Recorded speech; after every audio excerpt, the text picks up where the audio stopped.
Okay, so my name is Ken Graff, and as we say in South Texas, I'm El Jefe, the boss. So that's my role.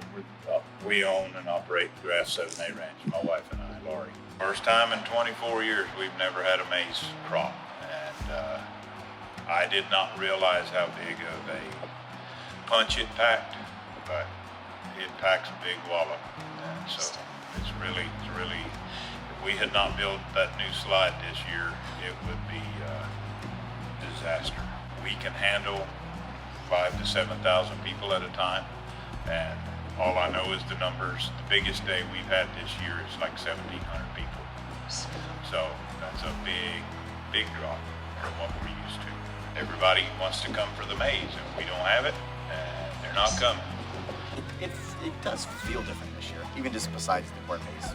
Don't know what that is, but again, it could be, we weren't aware of the drought stuff until we saw the signs of it. We're aware there's a drought, but there's things that kind of are noticeably different.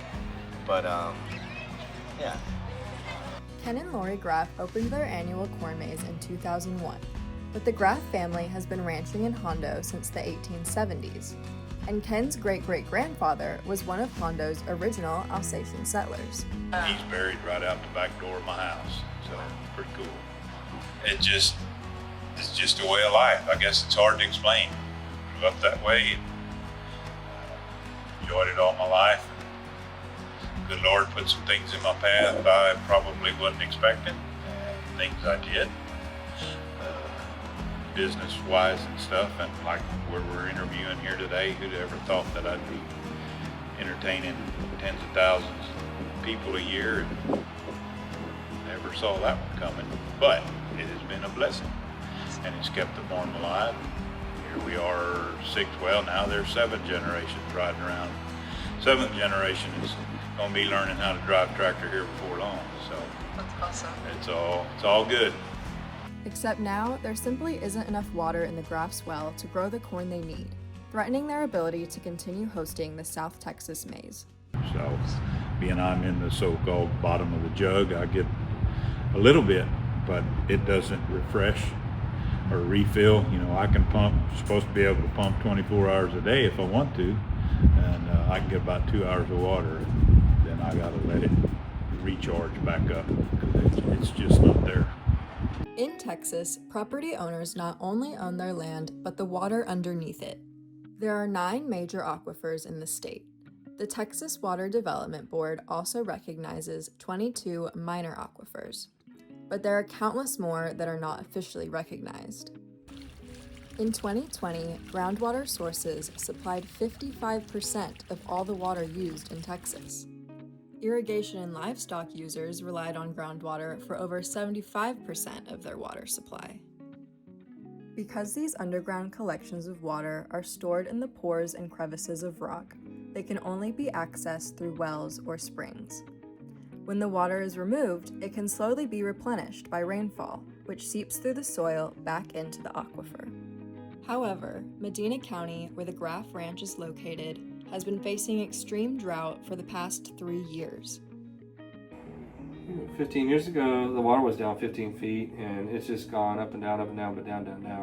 And so it just, got a combination of drought and a combination of people pulling water out, and that's just has been a bad combination overall.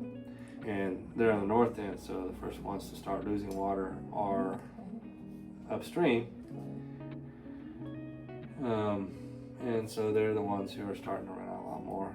David Caldwell says although not all wells in the area are currently at risk of running dry, water levels are approaching record lows not seen since the 1950s. Groundwater conservation districts, or GCDs, like the one managed by David Caldwell, have the authority to regulate spacing and production of water wells. About 68% of all the counties in Texas are partially or fully within the jurisdiction of a GCD. The Medina County GCD sets annual limits for the amount of water property owners can pump from their wells. This is based on desired future conditions determined by groundwater management areas. But even with pumping rates remaining below those maximums, water levels are still dropping. In fact, Caldwell says under current conditions, property owners couldn't exceed these limits even if they wanted. The water isn't there. I think it will probably end up staying the same until we can come up with a better. We know something needs changes, but we don't know how, and so until we know what needs to be changed and how it needs to be changed, we'll probably keep what we got right now. Ken Graff hopes that this year's lackluster maze will finally motivate the community to find a solution. In this area, neighbors and friends, cabbage, spinach, spinach will be going in here before long. All the cucumbers are just out, cotton's out, corn's out, oats is just now coming up. Oats and wheat will be planting here before long, and lots of cattle. So that same water that they brush their teeth with in the morning is the same water that we use for those foodstuffs, for your food and fiber. Yes, I guess the expectation was like the corn maze being bigger and actually being like huge maze that you had to like find your way through to get out. It wasn't a letdown, but it was different. Definitely different. Yeah, I thought the corn was gonna be a little bit higher and it was gonna be like thicker. We wouldn't be able to see through it, but it was kind of like sparse, I guess. I really enjoyed it. I think it was really fun.